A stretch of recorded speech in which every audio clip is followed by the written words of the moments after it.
9 মাস পর এটাই তার প্রথম দেখা পাওয়া। পাকিস্তানের কারাগারে বন্দী তিনি বেঁচে আছেন কিনা, থাকবেন কিনা, কিংবা ফিরে আসতে পারবেন কিনা, এত সব ভয় আশঙ্কা দূরে ঠেলে আবারও সেই শান্ত দৃঢ় অবিচল শেখ মুজিবের দেখা পাওয়া। জয় বাংলা, জয় বাংলা। যাকে হত্যা করেই পরাজয়ের চূড়ান্ত প্রতিশোধ নিতে যাওয়া সারা বিশ্বের চাপে তাকেই খুব ভোরে মুক্তি দিয়ে ইংল্যান্ডের একটি বিমানে তুলে দিয়েছে পাকিস্তানি শাসকেরা। দিনটা 1972 সালের 8 জানুয়ারি। লন্ডন হয়ে দীর্ঘ 9 মাসের না দেখা জন্মভূমির পথে বাংলাদেশের জাতির পিতা। The ultimate achievement of this struggle is the creation of an independent, sovereign People's Republic of Bangladesh.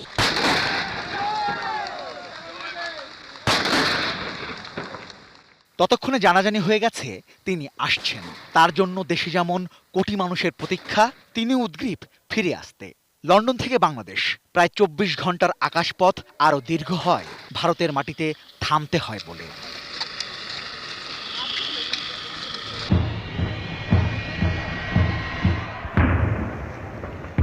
পঁচিশ দিন আগেই মুক্ত হয়েছে বাংলাদেশ। তবে তাকে ছাড়া সেই স্বাধীনতা যেন বিষাদ লাগছিল 7 কোটি বাঙালির কাছে। 10 জানুয়ারি 1972 স্বাধীন বাংলাদেশের মাটিতে প্রথমবার পা রাখলেন তার জাতির পিতা। বাংলাদেশের স্বাধীনতার আনন্দ যেন পূর্ণতা পেয়েছিল সেদিন। 16 ডিসেম্বর থেকে যাকে বরণ করে নিতে প্রাণান্ত অপেক্ষা লাখো মানুষের ভিড়ে সমাপ্তি হলো তারও। দেশে ফিরে নিজের স্বজনদের কাছে নয়, মানুষের ভালোবাসায় চড়ে বঙ্গবন্ধু হাজির হলেন রেসকোর্স ময়দানে প্রায় 10 লাখ লোকের উপস্থিতিতে। আমার বাংলাদেশ আজ স্বাধীন হয়েছে, আমার জীবনের স্বাদ আজ পূর্ণ হয়েছে, আমার বাংলা মানুষ আজ মুক্ত হয়েছে।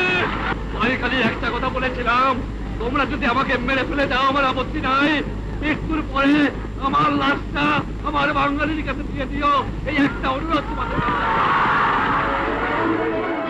সোনার বাংলা, ধ্বংসস্তূপের বুক চিরে এমন বাংলাদেশ গড়ার স্বপ্ন সেদিনই তিনি গেঁথে দিয়েছিলেন এদেশের মানুষের বুকে। Rizwan Faiz, ATN news, Dhaka.